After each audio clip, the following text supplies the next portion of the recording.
Shalom saudaraku yang dikasihi Tuhan Yesus Kristus. Selamat pagi, salam sejahtera untuk kita semuanya. Selamat datang kembali di Renungan Rohani pagi hari ini. Semoga saudara yang terkasih dalam keadaan sehat selalu. Kiranya damai dan sukacita Roh Kudus melimpah di dalam hati dan pikiran saudara saat ini. Sebelum kita mulai renungan pagi ini, marilah kita bersama-sama berdoa. Tuhan Yesus, terima kasih sudah membangunkanku pagi hari ini. Terima kasih atas penyertaan dan perlindungan Tuhan. Semua karena karunia Tuhan aku dapat bangun dengan pagi hari ini. Aku menyerahkan seluruh aktivitasku hari ini ke dalam kuasa tangan Tuhan. Jauhkanku dari yang jahat, ya Tuhan. Tuhan Yesus, tolong lindungi dan berkati aktivitasku hari ini. Tolong berkati juga keluarga dan teman-temanku, Bapa Surgawi, oleh karya Roh Kudus. Tolonglah aku untuk menjauhi segala sesuatu yang melukai hati-Mu. Ampunilah segala dosa kami, ya Tuhan. Dalam nama Tuhan Yesus, aku sudah berdoa. Amin. Sahabat saudara rohani, pembacaan ayat emas Alkitab renungan kita hari ini terambil dari 1 Korintus 12 ayat 12 sampai dengan ayat 14 dan ayat 21 sampai dengan ayat 27.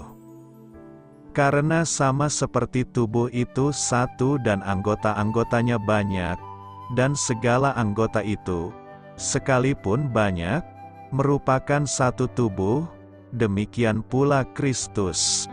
Sebab dalam satu roh kita semua, baik orang Yahudi, maupun orang Yunani, baik budak, maupun orang merdeka, telah dibaptis menjadi satu tubuh dan kita semua diberi minum dari satu roh.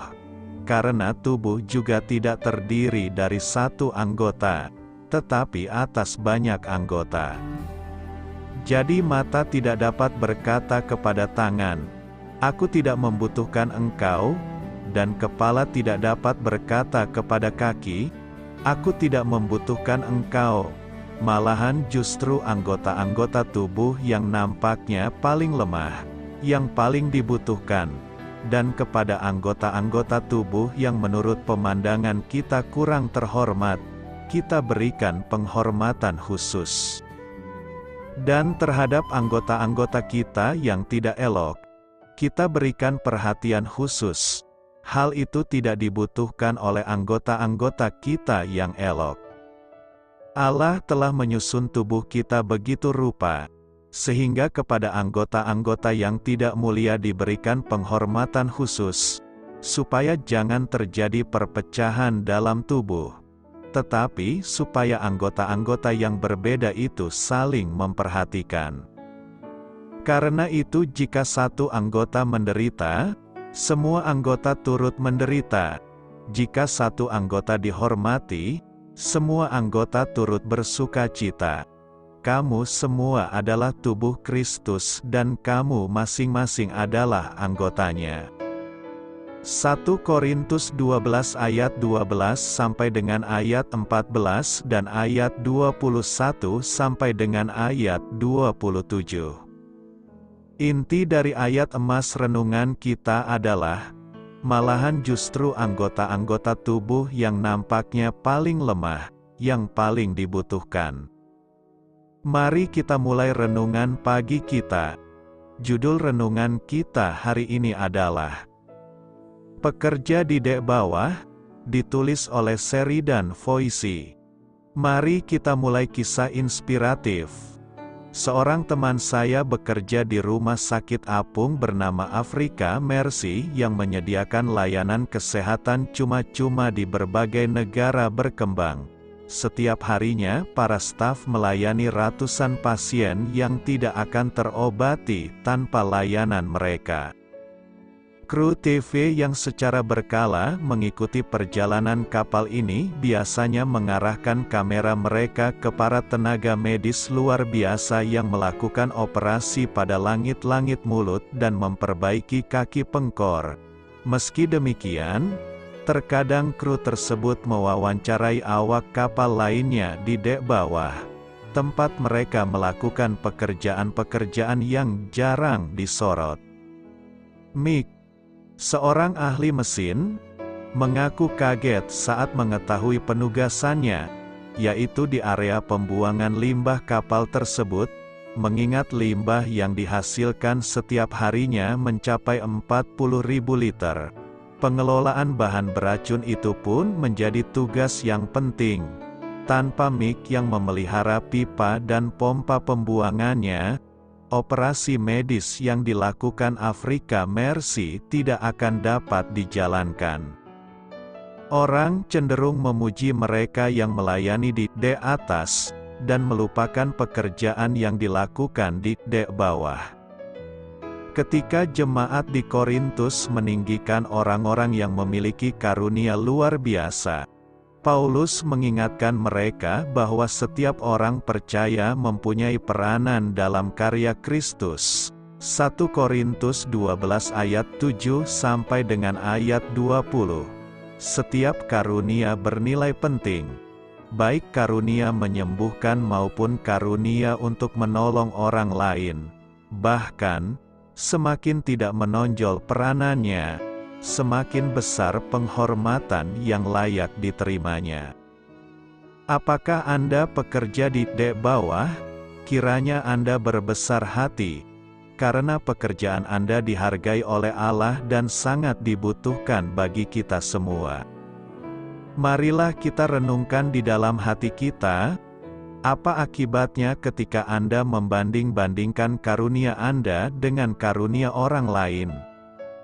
Siapa pekerja di dek bawah yang patut Anda berikan penguatan hari ini? Hal ini patut kamu ketahui. Paulus menggunakan banyak kiasan untuk mendeskripsikan jemaat atau gereja. Misalnya, Kawanan Kisah Para Rasul 20 ayat 28, ladang, dan bangunan, 1 Korintus 3 ayat 9. Dan tempat kediaman Efesus 2 ayat 22. Namun, satu kiasan yang Paulus sering gunakan adalah tubuh. Sejumlah pihak dalam jemaat Korintus meninggikan karunia-karunia tertentu. Misalnya, berbicara dalam bahasa yang tidak dikenal, di atas karunia-karunia yang lain. Mereka mengatakan bahwa orang yang tidak mempunyai karunia-karunia tersebut bukanlah bagian dari jemaat. Paulus menyanggah sikap yang keliru ini dalam 1 Korintus 12 sampai dengan 14. Di sini ia menggunakan kiasan tubuh untuk menegaskan kesatuan, persatuan, dan keharmonisan di dalam jemaat. Jemaat, seperti tubuh manusia, mempunyai banyak bagian, tetapi semua bagian itu dibutuhkan agar tubuh dapat berfungsi dengan baik. Karunia menolong. Rasul Paulus dalam bacaan Alkitab hari ini menjelaskan lebih jauh tentang karunia-karunia roh. Gereja digambarkan sebagai satu tubuh dengan banyak anggota.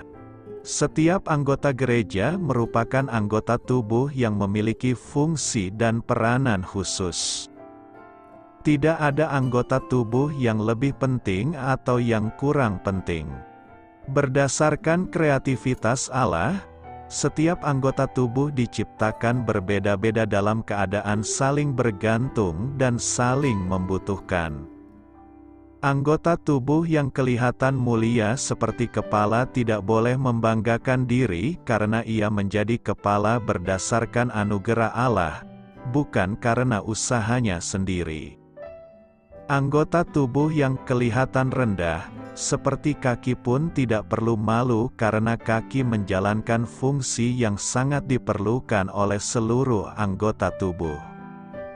Anggota tubuh yang terlihat lemah seperti jantung dan otak justru merupakan anggota tubuh yang paling dibutuhkan sehingga harus selalu dilindungi oleh anggota tubuh yang lain. Anggota tubuh yang cacat adalah anggota tubuh yang seharusnya ditutupi, dilindungi, agar tidak terlihat. Sebagai anggota tubuh Kristus, seluruh anggota jemaat harus bersikap saling memperhatikan dan saling melindungi, bukan saling bersaing dan saling menjatuhkan. Allah memberikan karunia-karunia roh dan jabatan-jabatan dalam gereja agar setiap orang percaya bisa melayani dengan baik sesuai dengan kebutuhan jemaat setempat.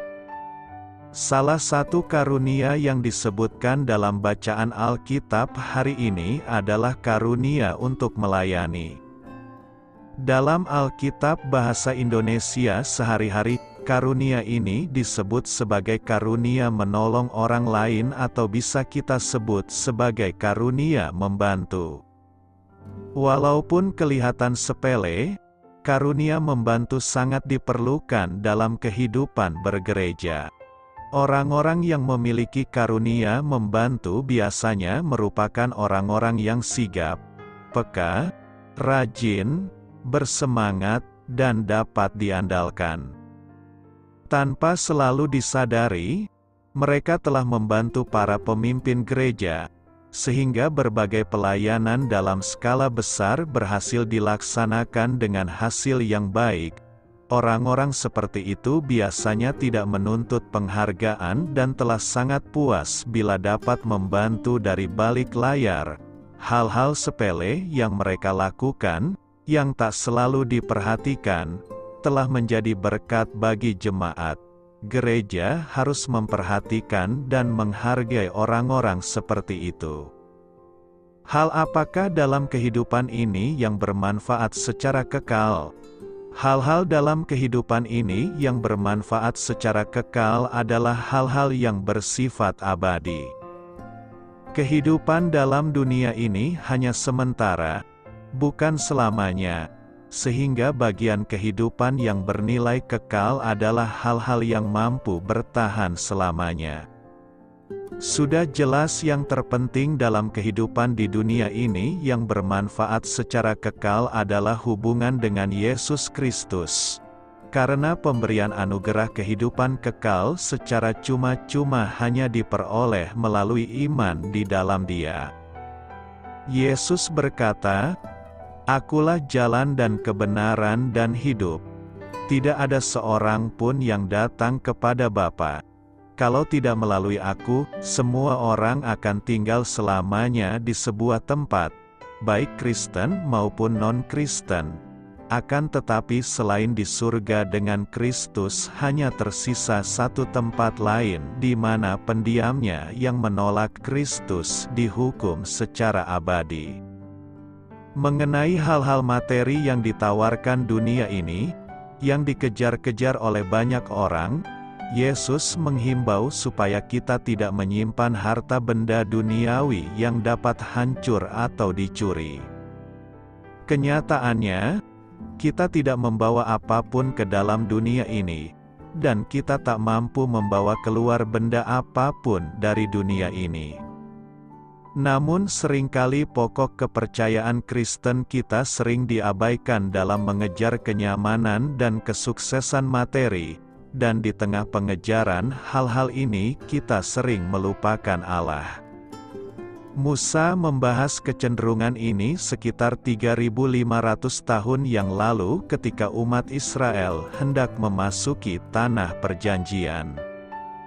Ia menghimbau supaya mereka tidak melupakan Allah, karena ia tahu bahwa ketika mereka sudah makan dan kenyang, mendirikan rumah-rumah yang baik serta mendiaminya, maka hati mereka akan menjadi angkuh dan mereka akan melupakan Dia. Tentunya tidak ada manfaat kekal jika mengikuti cara hidup duniawi yang mengajarkan bahwa kita perlu menjaga kepentingan diri sendiri dan meraup keuntungan sebanyak mungkin dalam kehidupan ini. Namun ada nilai kekal yang cukup berarti di balik kehidupan kita yang pendek di dunia ini. Walaupun Alkitab menjelaskan bahwa perbuatan baik kita di dunia tidak mampu menyelamatkan kita, cukup jelas juga bahwa kita akan diberi pahala kekal sesuai dengan perbuatan kita di dunia ini. Kristus sendiri berkata, "Sebab Anak Manusia akan datang dalam kemuliaan Bapa-Nya diiringi malaikat-malaikatnya. Pada waktu itu Ia akan membalas setiap orang menurut perbuatannya." Memang benarlah demikian, karena umat Kristen adalah buatan Allah, diciptakan dalam Kristus Yesus untuk melakukan pekerjaan baik yang dipersiapkan Allah sebelumnya. Ia mau supaya kita hidup di dalamnya, diberi penekanan, pekerjaan baik. Ini berkaitan dengan melayani Tuhan sebaik mungkin dengan apa yang telah Ia beri dan melalui kekuatannya. Rasul Paulus membahas pekerjaan yang akan diberi pahala abadi. Dengan mengiaskan orang Kristen sebagai tukang bangunan dan kualitas pekerjaan kita bagaikan bahan bangunan, Paulus memberitahu bahwa bahan bangunan yang bertahan menghadapi api pengujian Allah dan memiliki nilai abadi adalah emas, perak, batu permata, sedangkan bahan jelek kayu, rumput kering atau jerami, yang digunakan untuk membangun bangunan di atas pondasi Kristus tidak memiliki nilai kekal dan tidak akan diberi imbalan. Pada dasarnya, Paulus sedang memberitahu kita bahwa tidak semua pekerjaan dan perilaku akan diberi imbalan. Ada berbagai cara di mana pelayanan kita pada Tuhan akan diberi pahala. Pertama, kita perlu menyadari bahwa setiap orang percaya telah dipisahkan oleh Allah dan untuk Allah. Ketika kita menerima anugerah keselamatan dari Allah, kita diberi karunia-karunia rohani tertentu. Dan jika kita meremehkan karunia-karunia ini, maka kita perlu mengingat ajaran Paulus kepada jemaat di Korintus bahwa tubuh Kristus terdiri dari banyak anggota. Dan Allah telah memberikan kepada anggota, masing-masing secara khusus, suatu tempat pada tubuh, seperti yang dikehendakinya. Malahan justru anggota-anggota tubuh yang nampaknya paling lemah, yang paling dibutuhkan. Jika Anda sedang menggunakan karunia rohani Anda, maka Anda sedang memegang peranan penting dalam tubuh Kristus dan melakukan hal yang bermanfaat secara kekal. Setiap anggota tubuh Kristus dapat berkontribusi besar ketika mereka berusaha menguatkan tubuh Kristus dan memuliakan Allah. Jika kita semua mengambil bagian, setiap hal kecil dapat memperindah gambaran karya Allah. Ingatlah bahwa sekarang di dunia ini Kristus hanya mempunyai tubuh kita, tangan kita, dan kaki kita. Karunia rohani adalah cara Allah menunjukkan kasih karunia-Nya kepada orang lain. Ketika kita mengasihi Allah dengan menaati perintah-Nya, ketika kita mempertahankan iman kita di tengah begitu banyak perlawanan dan penganiayaan, ketika kita berbelas kasih pada orang miskin dan sakit dan yang kurang beruntung demi nama-Nya, dan ketika kita berusaha meringankan penderitaan di antara kita, kita sedang membangun dengan emas, perak, dan batu permata, yang mempunyai nilai abadi sejati. Doa saya menyertai saudara sekalian, marilah kita menyampaikan doa syafaat. Ya Allah, aku berharga di mata-Mu. Terima kasih, karena Engkau telah memperhatikanku, entah orang lain melakukannya atau tidak. Amin. Sampaikan harapan dan permintaan saudara kepada Tuhan.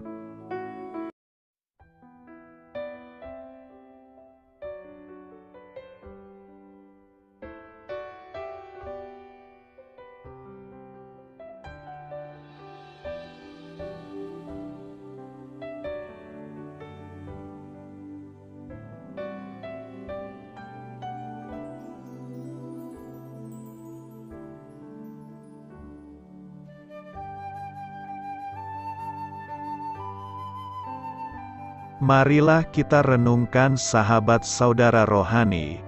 Demikianlah renungan firman Tuhan pagi hari ini. Semoga menjadi berkat dalam hidup kita. Dan sebelum kita memulai segala aktivitas kita pagi hari ini, marilah kita berdoa. Selamat pagi Bapa, malam hari telah berganti pagi. Kehidupan baru telah Engkau berikan kembali bagi kami. Bapa Surgawi, tolonglah aku menyadari kebutuhan orang lain, supaya aku dapat membagikan apa yang telah Engkau berikan kepadaku.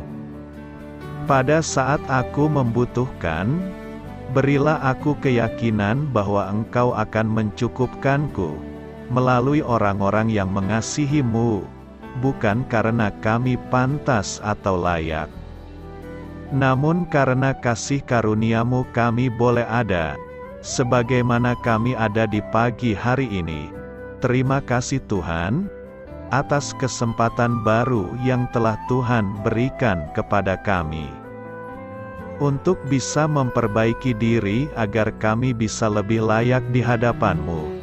Hari ini kami serahkan semua perkara dan kesulitan yang akan kami lalui ke dalam tangan-Mu. Biarkanlah kami bisa memuliakan-Mu dalam segala aktivitas yang akan kami lakukan. Amin. Biarlah firman Tuhan menjadi pengingat untuk kita semua, bahwa tuntunan dari Roh Kudus akan selalu memberi jalan keluar bagi setiap permasalahan hidup kita, dan memberi kedamaian di hati kita. Sampai jumpa di renungan pagi saudara rohani berikutnya. Kiranya Tuhan selalu memberkati saudara semua hari ini. Amin. Shalom.